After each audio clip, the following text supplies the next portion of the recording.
उप मुख्यमंत्री से वार्ता हुई विफल, अनिश्चितकालीन धरना जारी। आंगनबाड़ी कार्यकर्ताओं ने लगाई झाड़ू, प्रदेश अध्यक्ष मधुबाला शर्मा की तबीयत बिगड़ी। जी नमस्कार, मैं सविता कुमारी यादव। अब भारतवर्ष की तमाम आंगनबाड़ी सेविका सहायिका बहनों का आपका अपना यूट्यूब चैनल सविता कुमारी यादव में हार्दिक स्वागत करती हूँ, नंदन करती हूँ, अभिनंदन करती हूँ। बहनों, आपको बताते चले कि ये खबर जयपुर राजस्थान से आ रही है, जहां पर तमाम आंगनबाड़ी सेविका सहायिका बहनें अपनी विभिन्न मांगों के समर्थन में निदेशालय के समक्ष लगातार धरना प्रदर्शन कर रही हैं और आज उनका 8वां दिन है। आपको बताते चले कि कल दिनांक 14 जनवरी को मकर संक्रांति भी था। देश भर की जनता जनार्दन अपने घरों में बैठकर मकर संक्रांति मना रहे थे, दही चूड़ा खा रहे थे, पतंगबाजी कर रहे थे। लेकिन आधी आबादी कही जाने वाली गरीब गुड़वा आंगनबाड़ी सेविका सहायिका बहनें सड़कों पर अपनी मांगों को लेकर लगातार संघर्ष कर रही हैं। लेकिन वहीं महलों की रानी दिया कुमारी जी का कोई अता पता नहीं है। आपको बताते चले कि दिया कुमारी जी के द्वारा आंगनबाड़ी सेविका सहायिका बहनों की तरफ से एक शिष्टमंडल को वार्ता के लिए बुलाया गया। लेकिन वार्ता में उन्होंने कहा कि अभी तो 1 साल ही बीता है, 5 साल का कार्यकाल में 1 साल बीता है और अभी 4 साल बचा हुआ है। आप लोगों की मांगों पर विचार किया जाएगा। लेकिन वहीं कुछ मांगों पर उन्होंने अपने सरकार की नाकामी को कांग्रेस के ऊपर थोप दिया। उन्होंने कहा कि कांग्रेस लगातार घोषणा पर घोषणा करते जा रही थी, लेकिन वो घोषणा हम पूरा नहीं कर सकते। ये तो अलग राग अपना आलाप रही है, क्योंकि जो कांग्रेस की सरकार ने घोषणा की, उनका सरकार बना ही नहीं, तो वो उस मांग को पूरा कैसे करेंगे। सरकार आपकी बनी है, आपने जो घोषणा किया वो 5 सालों में पूरा करेंगे, यानी कि जो अगला विधानसभा चुनाव आने वाली है उस वक्त आप घोषणा करेंगे, ताकि फिर से हम आंगनबाड़ी सेविका सहायिकाओं का वोट जो है वो समेट सके। तो ऐसा तो होने से रहा। इस पर हमारी तमाम आंगनबाड़ी सेविका सहायिका बहनों का कहना है कि मैं दिया कुमारी के वार्ता से असंतुष्ट हूँ, वार्ता विफल रहा। वहीं प्रदेश अध्यक्ष मधुबाला शर्मा जी का तबीयत ज़्यादा बिगड़ गई, उनको बगल के हॉस्पिटल में एडमिट कराया गया। हालांकि प्राथमिक उपचार के बाद उनको घर भेज दिया गया है, वो अभी सही है, सुरक्षित है। तो अब आप बताइए कि जो भारतवर्ष की तमाम जनता जनार्दन अपने घरों में खुशियां मना रहे हैं, वहीं हमारी आंगनबाड़ी सेविका सहायिका बहनें सड़कों पर संघर्ष कर रही है। उनको रोटी नमक मिर्ची भी खाने को नहीं मिल रहा। ये बड़ी दुर्भाग्य की बात है। हम कैसे देश में रह रहे हैं जहां पर सरकार सो रही है और जनता सड़कों पर जिंदाबाद मुर्दाबाद कर रही है, अपने हक अधिकार के लिए लड़ रही है, संघर्ष कर रही है। अब इससे अच्छे दिन कैसे आए। ये है सरकार की नाकामी, ये है बीजेपी सरकार की झूठ जुमला। जो ये लोग जुमला तो फैलाते हैं, बहुत लंबा लंबा फेंकते हैं, लेकिन आंगनवाड़ी सेविका सहायिका बहनों की दर्द को कभी नहीं समझे हैं और ना आगे समझेंगे।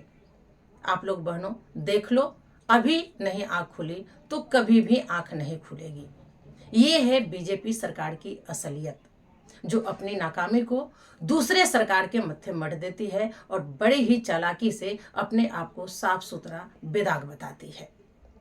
तो आज के अखबार में जो खबर प्रकाशित हुई है, मैं आप लोगों को सुनाने जा रही हूँ। आप लोग ध्यान से उस खबर को सुनेंगे और अपनी प्रतिक्रिया जरूर देंगे। तो आप देख सकते हैं, उप मुख्यमंत्री से वार्ता विफल, अनिश्चितकालीन धरना जारी। आंगनबाड़ी कार्यकर्ताओं ने लगाई झाड़ू, प्रदेश अध्यक्ष की तबीयत बिगड़ी। नियमितीकरण व मानदेय बढ़ोतरी की है मांग। जयपुर। नियमितीकरण और मानदेय बढ़ाने की मांग को लेकर अखिल राजस्थान महिला एवं बाल विकास संयुक्त कर्मचारी संघ एकीकृत का अनिश्चितकालीन धरना 6ठे दिन सोमवार को भी जारी रहा। धरना व प्रदर्शन के दौरान महिलाओं ने कार्यालय में झाड़ू लगाकर विभागीय अधिकारियों से भी भीख मांगकर रोष व्यक्त किया। शाम को उप मुख्यमंत्री और विभागीय मंत्री दिया कुमारी ने एक प्रतिनिधिमंडल को वार्ता के लिए बुलाया। अध्यक्ष मधुबाला शर्मा के नेतृत्व में उप मुख्यमंत्री से वार्ता के लिए गया।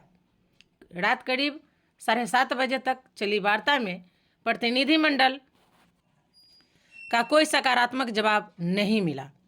नाराज होकर आंगनवाड़ी कार्यकर्ताओं ने कहा कि जब तक हमारी मांगों पर सकारात्मक निर्णय नहीं लिया जाता तब तक आंदोलन जारी रहेगा। उधर वार्ता के दौरान धरने पर बैठी प्रदेश अध्यक्ष मधुबाला शर्मा की तबीयत खराब होने पर जयपुरिया अस्पताल में भर्ती कराया गया, जहां से प्राथमिक उपचार के बाद छुट्टी दे दी गई। वार्ता में बातचीत। उपाध्यक्ष गरिमा रजावत ने बताया कि वार्ता में मंत्री कहा कि अभी तो सरकार को 1 वर्ष ही हुआ है, 4 साल बाकी है। आपकी मांगों पर विचार होगा। सेवानिवृत्ति पर एक मुश्त राशि के लिए जब उनसे कहा गया तो उन्होंने जवाब दिया कि पिछली सरकार ने तो मनमर्जी से यह घोषणा कर दी थी। धरना स्थल पर डटी आंगनवाड़ी कार्यकर्ताओं ने उप मुख्यमंत्री दिया कुमारी से ठोस आश्वासन नहीं मिलने पर धरना जारी रखने का निर्णय लिया।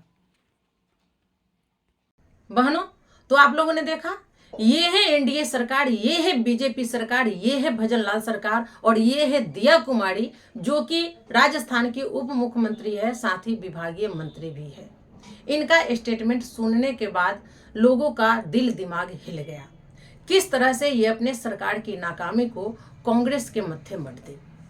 बड़ी शर्म की बात है ऐसे लोगों की ऐसी सोच पे। आंगनवाड़ी सेविका सहायिका बहनें लगातार संघर्ष कर रही है, लेकिन इन मोहल्लों की रानी को ये पता नहीं कि इतनी ठंड में, इतनी बरसात में पर्व त्योहार को छोड़कर जो महिलाएं सड़कों पर अपने हक अधिकार के लिए लड़ रही है, संघर्ष कर रही है, कम से कम इनको आश्वासन देकर इनका धरना को समाप्त किया जाए। लेकिन ये तो अपनी नाकामी को दूसरे के मत्थे मढ़ने में लगे हुए हैं और बड़ी ही चालाकी से अपने आप को साफ सुथरा बेदाग दिखाने का काम कर रही हैं। अभी भी समय है, आप लोग सतर्क हो जाइए और कोर्ट का शरण लीजिए, कोर्ट का रुख अपनाइए। तो चलिए, आज के वीडियो में फिलहाल इतना ही। फिर मिलते हैं अगले वीडियो में कुछ और नई जानकारियों के साथ। तब तक के लिए आप हमारे साथ ऐसे ही बने रहें, अपना साथ, प्यार, आशीर्वाद बनाए रखें। मैं आपसे विदा लेती हूँ। धन्यवाद। राधे राधे।